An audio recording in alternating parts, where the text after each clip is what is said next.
Good morning. This is Tuesday, September the 29th, 2015. Reading from My Utmost for His Highest, the consciousness of the call. 1 Corinthians 9:16. For necessity is laid upon me, yea, woe is unto me, if I preach not the gospel. We are apt to forget the mystical, supernatural touch of God. If you can tell where you got the call of God and all about it, I question whether you have ever had a call. The call of God does not come like that. It is much more supernatural. The realization of it in a man's life may come with a sudden thunderclap or with a gradual dawning, but in whatever way it comes with the undercurrent of the supernatural, something that cannot be put into words. It is always accompanied with a glow. At any moment, there may break the sudden consciousness of this incalculable, supernatural, surprising call that has taken hold of your life. I have chosen you. The call of God has nothing to do with salvation and sanctification. It is not because you are sanctified that you are therefore called to preach the gospel.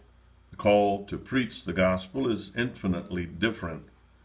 Paul describes it as the necessity laid upon him. If you have been obliterating the great supernatural call of God in your life, take a review of your circumstances and see where God has not been first, but your ideas of service or your temperamental abilities. Paul said, "Woe is unto me if I preach not the gospel." He had realized the call of God, and there was no competitor for his strength. If a man or woman is called of God, it does not matter how untoward circumstances are. Every force that has been at work will tell for God's purpose in the end. If you agree with God's purpose, He will bring not only your conscious life, but all the deeper regions of your life that you cannot get at, into harmony. If you agree with God's purpose, He will bring not only your conscious life, but all the deeper regions of your life which you cannot get at, into harmony. Wisdom from Oswald Chambers, reading from Disciples Indeed. The Bible does not thrill. The Bible nourishes. Give time to the reading of the Bible, and the recreating effect is as real as that of fresh air physically. Now, the song that comes to mind is "Leaning on the Everlasting Arms" by Elisha Hoffman, written in 1887. And the music written by Anthony Showalter. Showalter wrote this tune and the words to the refrain after hearing from two friends whose wives had died, and asked Hoffman to write the remaining lyrics. What a fellowship, what a joy divine, leaning on the everlasting arms. What a blessedness, what a peace is mine, leaning on the everlasting arms. Leaning, safe and secure from all alarms. Leaning on the everlasting arms. Oh, how sweet to walk in this pilgrim's way, leaning on the everlasting arms. Oh, how bright the path grows from day to day, leaning on the everlasting arms.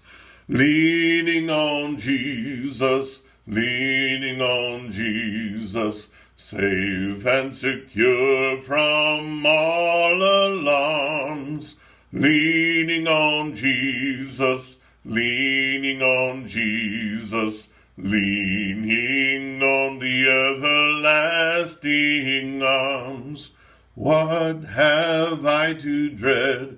What have I to fear? Leaning on the everlasting arms. I have blessed peace with my Lord so near, leaning on the everlasting arms. Leaning on Jesus, leaning on Jesus, safe and secure from all alarms. Leaning on Jesus, leaning on Jesus, leaning on the everlasting arms. Father, early in the morning when we're rested and we realize that we are blessed with a new day, you didn't guarantee us today, but you did guarantee that if we had a new morning that you would meet us there, and here you are, meeting us here. Your faithfulness blesses us. Teach us today to lean on you, to put the government on your shoulders, to be yoked with you.